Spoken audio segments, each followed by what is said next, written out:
আবার আকাশে অন্ধকার ঘন হয়ে উঠছে, আলোর রহস্যময়ী সহদরার মতো এই অন্ধকার, যে আমাকে চিরদিন ভালোবেসেছে, অথচ যার মুখ আমি কোনো দিন দেখিনি, সেই নারীর মতো ফাল্গুন আকাশে অন্ধকার নিবিড় হয়ে উঠেছে। মনে হয় কোনো বিলুপ্ত নগরীর কথা, সেই নগরীর এক ধূসর প্রাসাদের রূপ জাগে হৃদয়ে।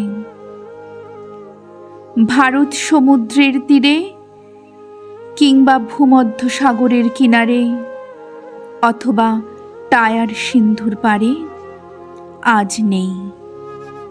কোনো এক নগরী ছিল একদিন, কোনো এক প্রাসাদ ছিল, মূল্যবান আসবাবে ভরা এক প্রাসাদ, পারস্য গালিচা, কাশ্মীরি শাল, বেরিন তরঙ্গের নিটোল মুক্তা প্রবাল।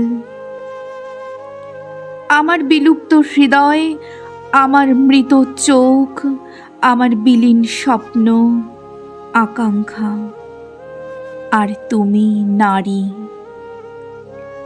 এই সব ছিল সেই জগতে একদিন।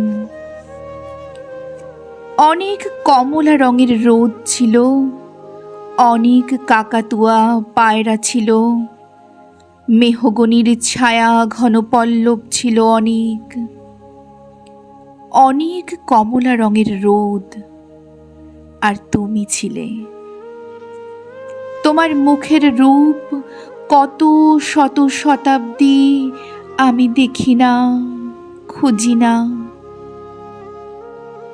ফাল্গুনের অন্ধকার নিয়ে আসে সেই সমুদ্র পাড়ের কাহিনী, অপরূপ খিলান ও গম্বুজের বেদনাময় রেখা, লুপ্ত নাশপাতির গন্ধ, অজস্র হরিণ ও সিংহের ছালের ধূসর পাণ্ডুলিপি, রামধনু রঙের কাচের জানালা, ময়ূরের পেখমের মতো রঙিন পর্দায় পর্দায় কক্ষ ও কক্ষান্তর থেকে আরো দূর কক্ষ ও কক্ষান্তরের ক্ষণিক আভাস,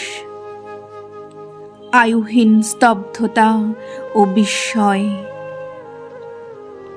পর্দায় গালিচায় রক্তাভ রৌদ্রের বিচ্ছুরিত স্বেদ, রক্তিম গেলাসে তরমুজ মদ, তোমার নগ্ন নির্জন হাত, তোমার নগ্ন নির্জন হাত।